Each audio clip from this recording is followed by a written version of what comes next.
আচ্ছা, আমি আপনার ওয়েবসাইটে একটা লেখা পড়েছিলাম, নবী মোহাম্মদ কি সর্বকালের সর্বশ্রেষ্ঠ মহামানব ছিলেন।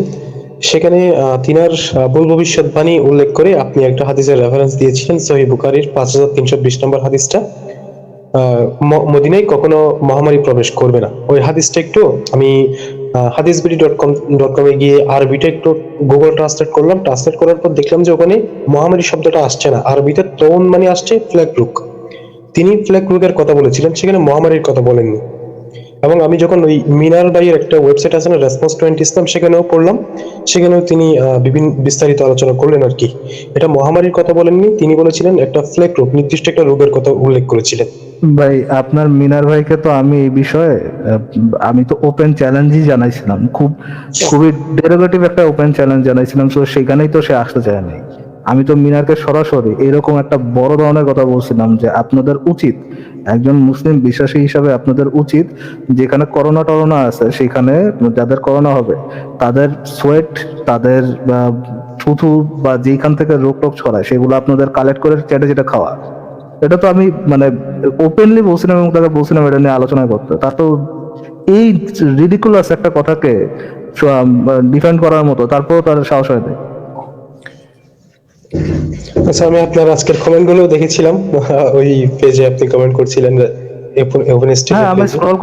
স্ক্রল করতে দেখলাম যে ওটা নিয়ে কান্নাকাটি করতেছে। তো তো কান্নাকাটি করে কি লাভ? তার যদি দরকার হয়, কোনো কিছু অফেন্ডেড হয়, সে আসতেই তো পারে। আমি তো স্ক্রিন থেকে তাকে খায় ফেলাবো না।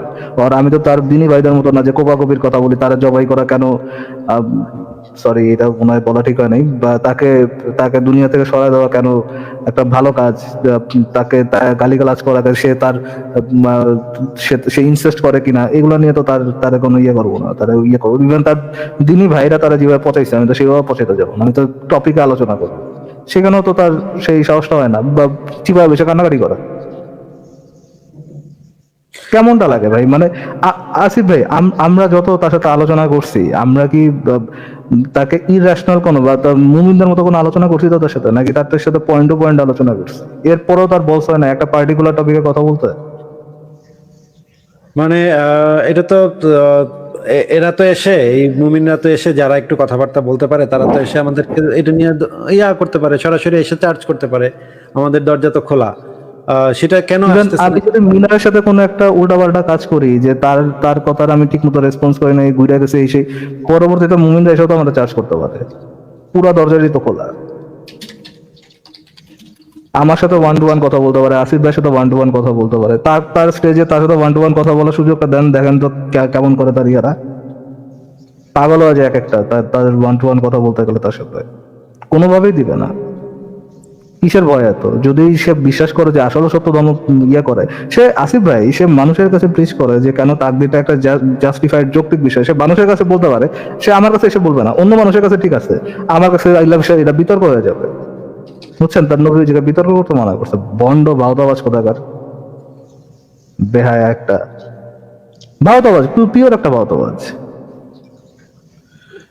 আচ্ছা, ইয়া ভাই, তাইবুল ভাই, আমরা যদি দেখাইতে পারি যে মদিনাতে প্লেগ হয়েছিল, তাহলে কি এটা প্রমাণ হবে, নাকি তখনও আরেকটা মানে প্লেগের আরেকটা মানে অনুবাদ করা হবে, যে প্লেগ বলতে প্লেগ বোঝানো হয় না, প্লেগ বলতে এইডস বোঝানো হয়েছে, এরকম কিছু অনুবাদ হয়ে যাবে তখন?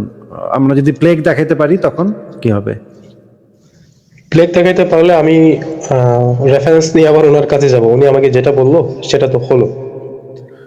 কিন্তু সে যেহেতু অন্ধবিশ্বাসী, সে তো বলবে যে এখানে প্লেগ বলতে প্লেগ বোঝানো হয়নি, প্লেগ বলতে ক্যান্সার বোঝানো হয়েছে। তখন ক্যান্সার যদি আবার নিয়ে যান, তখন আবার বলবে যে ক্যান্সার বলতে ক্যান্সার বোঝানো হয় নাই, একটা বিশেষ ধরনের ব্রেইন ক্যান্সার। তাইবুর ভাই, একটা রিকোয়েস্ট করি, তার কাছে ওইটাই বললেন যে ভাই, আপনি ফারাজ ভাই এটা নিয়ে আপনার সাথে একটু কথা বলতে চাই ওয়ান টু ওয়ান। আপনি ফারাজ ভাই লাইভে তার সাথে ওয়ান টু ওয়ান যে একটু কথা বলেন, বা আপনার লাইভেই তার সাথে, আপনার প্ল্যাটফর্মে তার সাথে ওয়ান টু ওয়ান একটু কথা বলেন। মানে মূল বিষয়টা হচ্ছে যে একজন অন্ধবিশ্বাসী মানুষ যে হচ্ছে অন্ধবিশ্বাস করে, সে তো কোনো অবস্থাতেই তার অবস্থান পরিবর্তন করবে না। যেমন ধরেন আমাদের অবস্থানটা কি, আমাদের অবস্থানটা হচ্ছে যে এখানে আমরা এভিডেন্স পাবো, প্রমাণাদি পাবো, সেটা আমরা মেনে নিব। ও ভাই, আপনি যদি আমার আল্লাহর অস্তিত্বের প্রমাণ দিতে পারেন, আমি সেটাও মেনে নিলাম ভাই, আমার তো কোনো সমস্যা নাই। ফারাজ ভাই, এই জিনিসটা কেন মুমিন ভাইরা বোঝে না, যে আমাদের অবস্থানটা আমাদের তাদের মতো দরজাটা আমাদের বায়াস মনে করে। আসিফ ভাই, অ্যাজ ফার এজ রিমেম্বার আমি এটা পড়ছি, তার ওই আর্টিকেলে যে আর্টিকেলের কথা বলছে সেটা আমি বহু আগে পড়ছি। যদি কোনো রি-এডিট করে ওটা আমি পড়িনি, বাট করোনার সময় তার ওই আর্টিকেল আমি পড়ছি। ফাতরা একটা লেখা লিখছে, পিওর ফাতরা একটা লেখা, ওটার মধ্যে ভুলভ্রান্তি বের করা কোনো কোনো টাফ কোনো কিছু না। আরে প্লেগ নিয়ে আলোচনা করতে তো আমি এক পায়ে দাঁড়ায় আসছি ভাই, যে কোনো একজন মানে মুমিন বা আলেম আইসা আমাদের সাথে প্লেগ নিয়ে আলোচনা করুক, আমরা তো এক পায়ে খাড়া আসছি ভাই।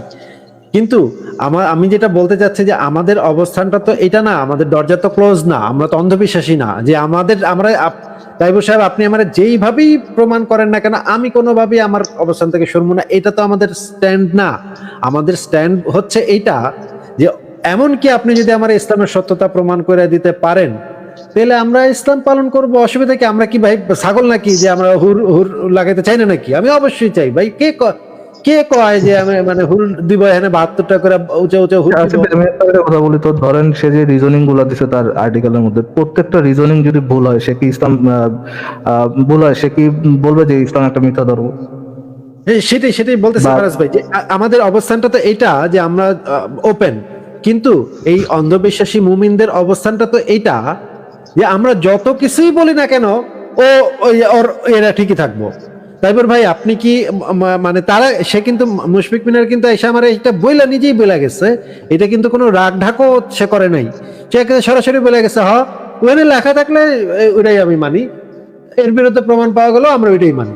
এটা কিন্তু মুশফিক মিনার বারবার এসে আমার লাইভে এসে বইলা গেছে যে ওর কোরআন হাদিসে যেটা লেখা আছে এর বিরুদ্ধে যত তথ্য প্রমাণই থাকুক না কেন সেই কোরআন হাদিসই মানবে। হ্যাঁ, যেহেতু আল্লাহ পাক বলছে সেহেতু ওইটাই সত্য, আর তো প্রমাণ দেওয়ার টাইম নেই। তাইলে ভাই মানে এখানে আপনি আমাদেরকে এসব বলতেছেন, আপনি তাদেরকে নিয়ে আসেন এখানে আলোচনা করতে। আমাদের অবস্থানটা তো খোলা, আপনি আমাদেরকে প্রমাণ করতে পারলে আমরা আমাদের জিনিসটা ঠিক করে নিব, আমাদের এমনকি মুসলমানও হয়ে যাব। কিন্তু তারা তো সেটা করবে না। তারা কি এটা করবে? তাইবুর ভাই আপনি কি মনে করেন মুশফিক মিনারকে যদি আপনি দেখাইতে পারেন যে কোরআনের ভিতরে বা হাদিসে ভুল আছে, সে কি এটা মানবে কখনো? না না, আসলে ওনার ভিত্তিটা তো হচ্ছে বিশ্বাস, আর আপনার ভিত্তিটা তো যুক্তিতত্ত্ব প্রমাণ। আমি যুক্তিতত্ত্ব প্রমাণ পেলেই তো যেকোনো কিছু মানতে বাধ্য, কিন্তু উনি তো বিশ্বাস ছাড়া এক পাও নড়বে না কোনো জায়গা থেকে। মানে যুক্তি তথ্য প্রমাণের মানে তার বিশ্বাসের বিরুদ্ধে যদি যুক্তি থাকে, তার বিশ্বাসের বিরুদ্ধে যদি প্রমাণ থাকে, এবং সেই আপনি তো সেই মানবেন না। স্টুপিডিটিকে আমাদের আবার সম্মানও করা যাবে, চিন্তা করেন আসিফ ভাই। আচ্ছা, এখন মানে আমার ইয়েটা হচ্ছে, আসিফ ভাই দেখাবেন যে মানে মদিনায় ফ্ল্যাগ রুক হয়েছিল। আর আমি একটু বলে নিই, ফ্ল্যাগ বলতে নাকি নবী বুঝিয়েছিলেন, আমি যেটা পড়েছিলাম একটা আর্টিকেলে, ফাতুল বাড়ি বইয়ে লেখা আছে, ফ্ল্যাগ মানে নবী বলেছিলেন ফোড়ার নেই একটা রোগ, শরীরে যে ফোড়া ওঠে সেটার কথা বলেছিলেন। এখন আপনি দেখাবেন মদিনায় ফোড়া রোগ হয়েছিল। তাহলে তো আরো প্রিসাইজলি আপনি একটু তাহলে এটা নিয়ে আসেন যে যেই রোগটার কথা মোহাম্মদ বুঝাইছে সেটা তো একটু চেঞ্জ হয়ে যাচ্ছে দেখতেছি, একটার পর একটা চেঞ্জ হয়ে যাচ্ছে ভাই। ওই অনুবাদটা তো, যেই অনুবাদটা বাংলা অনুবাদটা সংশয়.com এ দেওয়া হয়েছে, সেই অনুবাদটা তো আমরা কেউ অনুবাদটা করি নাই, তাই না তাইবুর ভাই? হ্যাঁ হ্যাঁ, তাহলে আপনাদের কি দায়িত্ব না, যদি মুমিনদের এটা নিয়ে সমস্যা থাকে তাহলে কি দায়িত্ব না যে ইসলামিক ফাউন্ডেশনে গিয়ে আগে যোগাযোগ করে সেই বইটা কারেক্ট করে তারপরে আমার সাথে কথা বলাটা কি জরুরি না? হ্যাঁ ঠিক আছে, কিন্তু আপনি দেখাবেন বলেছিলেন তো ওই যে মদিনায় ফ্ল্যাগ আমাকে জবাব দেওয়াটাই বেশি জরুরি। মানে ইসলামিক ফাউন্ডেশনের বই ভুল আছে, যাই লেখা হোক না কেন অনুবাদ, ওইটা থাকলে থাকুক, অসুবিধা নাই, কিন্তু আসিফ মহিউদ্দিনের জবাব দেওয়াটা আগে জরুরি নাকি? কোনটা না, না। বেশি? যদি কোনো বই থাকে তো সেই বইয়ে কেন লেখা আছে সেটা তাকে সেই দেখতে বইয়ে হবে। তো আগে তো ইসলামিক ফাউন্ডেশনের সাথে যোগাযোগ করে একটা নতুন মানে সংস্করণ বের করে সেখানে প্রথমে লিখে দেওয়া দরকার যে এই বইয়ে গত সংস্করণে যে যে ভুলগুলো ছিল সেগুলো সংশোধন করে দেওয়া হয়েছে। এই যে এই হাদিসটাতে বলা ছিল মহামারী, কিন্তু এটা আসলে হবে প্লেগ, এটা গত সংস্করণে ভুল ছিল, এইবার আমরা ঠিক করে নিলাম। এটা যদি দেখায় তাহলে আমরাও ঠিক করে নিব, অসুবিধা নেই। কিন্তু আগে তো সেই জিনিসটা করতে হবে, তাদের তো সেখানে যেতে হবে। সেটা আমার মানে ওয়েবসাইটে এসে মানে কান্নাকাটি করে লাভ কি? আমার কাছে এসে কান্নাকাটি করে লাভ কি? আগে তো তাদেরকে বলেন যে ইসলামিক ফাউন্ডেশনে গিয়ে এটা কারেক্ট করে নিয়ে আসতে এবং বই হিসেবে ছাপায় আমাকে দেখাইতে যে এই যে বই নতুন সংস্করণ ছাপানো হয়েছে ভাই, আগেটা তো ভুল ছিল, তখন সেটা আমি এটা নিয়ে কথাবার্তা বলবো। তার আগে তো এটা নিয়ে কোনো কথাবার্তা নাই ভাই। হ্যাঁ হ্যাঁ ঠিক আছে, তাও আর আমি ওই আর ফ্ল্যাগ দুই নম্বর কথা হচ্ছে মোহাম্মদ আসলে কি বুঝাইছে প্লেগ বইলা সেটা তো প্রিসাইজলি আমাকে বলতে হবে, তারপরে আমি সেটার সব বিরুদ্ধে দলিল বাইর করব, কারণ তাদের কথা তো চেঞ্জ হচ্ছে, একটু পরে পরে চেঞ্জ হচ্ছে। এখন কইতেছে মহামারী, তারপরে কইবো প্লেগ, এখন আবার আপনি বলতেছেন প্লেগ বলতে প্লেগ না, প্লেগ বলতে এক ধরনের ফোড়া। তারপরে ওই ফোড়াটা যখন আবার বাইর করবো তখন আবার বলা হইব যে না না না, এটা তো ওই ফোড়া না, এটা হচ্ছে সবুজ রঙের ফোড়াটা। এটার মানে কেউ জানে না, এটা মুতাশাবিহাত। যদি একটু সবুজ এবং নীলচে কালারের একটা মিক্স হয় তাইলে সেই ফোড়াটার কথা বলছেন নবী। তখন আমি আচ্ছা, তখন যদি আমি সেটাও বের করে দেখাইতে পারি যে কোন এক ব্যাটার, মদিনার কোন এক ব্যাটার সবুজ আর নীলচে কালারের একটা ফোড়া হয়েছে, তখন আবার কইব না এই ফোড়া মানে কি, এই ওই রোগটা এখনো ডিসকভারি হয়নি। এটা আল্লাহ ছাড়া কেউ বলতে পারে না, এটা মানে গায়েবী বিষয়, এটা আর কেউ করতে পারে না। মুতাশাবিহাত। মুতাশাবিহাত, রূপকথা বলা হয়েছে, এটা কেউ বলতে পারে না। এখানে এটা আল্লাহ flag রূপটা নিয়ে ভালো জানেন। হ্যাঁ, এটার উত্তর আসলে কি, এটা আল্লাহ ভালো বলতে পারবেন। তখন ভাই আমি যে এত খাটাখাটনি করলাম, আমার খাটাখাটনি তো তখন পানিতে পড়বো, তাই না? তাহলে আপনি এই মুমিনদের কাছ থেকে আগে একটু একমতটা নিয়ে আসেন, তাদের ওই মানে ইজমাটা নিয়ে আসেন, যে আমি কোনটা বাইর করবো, কোনটা আমি খুঁজে বাইর করবো মদিনা থেকে, ওইটা আগে মুমিনদের থেকে ইজমাটা নিয়ে আসেন, যে ওই ইজমা থেকে যেন তারা নড়তে না পারে। হ্যাঁ, তখন আমি বাইর করে আনবো, তখন আবার কইবো যে এটার মানে এটা না, এটার মানে ওইটা। তখন আমি কেমনে কি করবো? আমার তো মানে পরে আমি কি খালি খাটাখাটনি করবো নাকি এগুলোর পিছনে? আমার যেটা দেয়ার সেটা দিয়ে দিছি, আগে ওই বাটাদের আগে ইজমা করে তারপর আসতে বলেন, আমি ইজমা করে আসলে আমি সেটার বিরুদ্ধে বাইর করবো, মদিনা থেকে দেখাই দেবো। আসলে আসলে আমি যখন ওই আর্টিকেলটা পড়লাম, সেখানে যখন লেখা ছিল যে ফোড়া নেই একটা রোগ মানে হচ্ছে ফ্লেগ, তখনও আমার একটু ধাক্কা লাগছিল যে আসলে নবীর মৃত্যুর 1500 বছরের মধ্যে কারো না কারো তো এই ফোড়ার রোগটা হতেই পারে মদিনাতে, এটা তো অস্বাভাবিক কিছু না। এখন এটা তো আসলে মানে কেমন জানি হয়ে যাচ্ছে ব্যাপারটা। আর আমি ফ্লেগ এখানে রোগ নিয়ে যখন কি তাদের আসলে ডিফারেন্স হচ্ছে এটা একটা ফোড়া রোগ বানাইছে? হ্যাঁ হ্যাঁ, এটা পাতলবাড়িতে আছে। প্লেগরে আবার ফোড়া একটা বিশেষ হ্যাঁ, ধরনের ফোড়া, তাও বিশেষ ধরনের ফোড়া, বুঝছেন? এটা ফাতুলবাড়িতে লেখা আছে। আর আরেকটা হচ্ছে ফ্লেগ রোগ নিয়ে যখন আমি একটু উইকিপিডিয়াতে দেখলাম, সেখানে লেখা ছিল যে জ্বর, মাথা ব্যথা ইত্যাদি রোগও ফ্লেগ রোগের মধ্যে পড়ে। এগুলো তো আসলে অস্বাভাবিক কিছু না, এগুলো তো হতেই পারে। হ্যাঁ, এটা চিন্তা করে আমি আপনাদের বলতেছিলাম যে প্লেগ রোগটা তো আমি অবশ্যই দেখাতে পারবো, অসংখ্য এভিডেন্স আমার কাছে আছে প্লেগ রোগের।